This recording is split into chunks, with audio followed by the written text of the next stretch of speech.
His wife was found in front of her vehicle and right in front of the entrance to the home, which is on the east side of the home, away from the highway. You would not have seen, if you were on the highway, where these series of events took place. So where does the case stand now? Is it closed? No, well, there is still active investigation going on.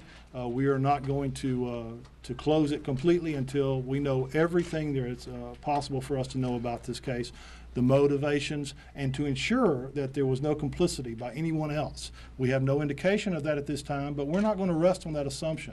We're making sure that every possible avenue of investigation is pursued. That's been ongoing. It's ongoing at this moment to make sure that there are no accomplices, no associates, no complicity.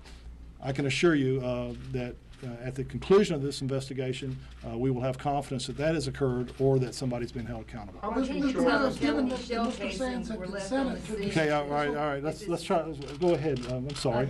Why can't you tell us how many shell casings that you found at the scene? I mean, this is fairly cut and dried, and it's the way you Well, it's not cut and dried. Yesterday, late into the night, the Florida Department of Law Enforcement Crime Lab responded to the scene. They have began collecting evidence at that time. They continued to collect evidence on into the night. They catalog it. This is a methodical process. We don't just run out there in a yard and count how many brass casings we can see and then draw conclusions on that.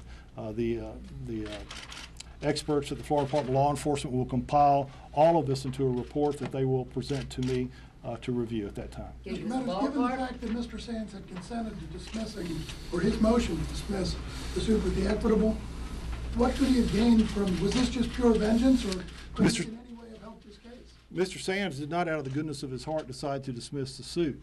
The suit was going to be dismissed because the judge had indicated that he was going to be taxing cost and that there was going to be an adverse ruling to him. Additionally, the judge had recently ruled that he would not be entitled to a jury decision on the question of liability, that would be a decision rendered by the court, the federal judge. But how could killing the sheriff or his wife help that? Sir, you're asking me to make sense out of a senseless act. What was the sheriff's location during his last conversation with his wife? I'm sorry, could you repeat your question? What was the sheriff's location during that last conversation with his wife?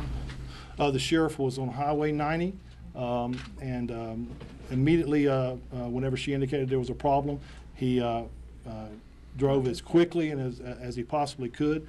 The deputy Altman was closer geographically than the sheriff, and was able to arrive just a couple of minutes, 2 minutes before the sheriff. In that 2 minutes, the deputy confronted these individuals. There was one radio transmission in which the deputy had indicated there was a problem, and at this point we're not prepared to release that transcript of that. That's still active, and so I can tell you that the sheriff was there remarkably fast. When you think that from the time of the first scream until the time that these two assailants are laying dead on the ground is 7 minutes, everything happened very fast. Decisions are made very fast. People are getting there very fast, and people are acting heroically very fast. Can you at least characterize what the deputy said in the radio call? And secondly, did he fire his weapon? The deputy expressed distress in his radio call. You said he was not liable to confess. I didn't say. But did he? No comment on that? No comment on that. Did he fire his weapon?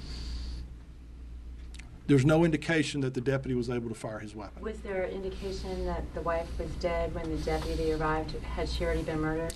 Again, we cannot know because the deputy,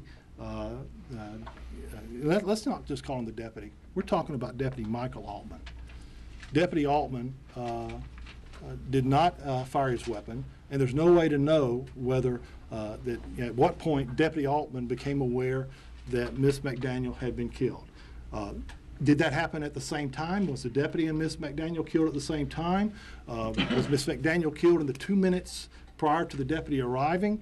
All of that we can speculate about, but there's no witnesses here to tell us. Did you say where Deputy Altman's body was found? Right close to Miss McDaniel. Was he carrying a weapon, Sheriff? Yes, Sheriff McDaniel did have a weapon with him. Were Did he there any did he neighbors or fire it? passerbys who might have seen anything? Any neighbors or passersby? No, who sir. might have seen anything? No, sir. Did the sheriff fire his weapon? Huh?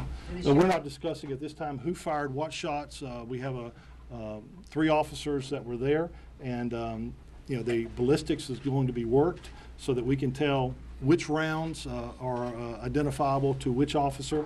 The guns are all collected, and so that we can do the ballistic test.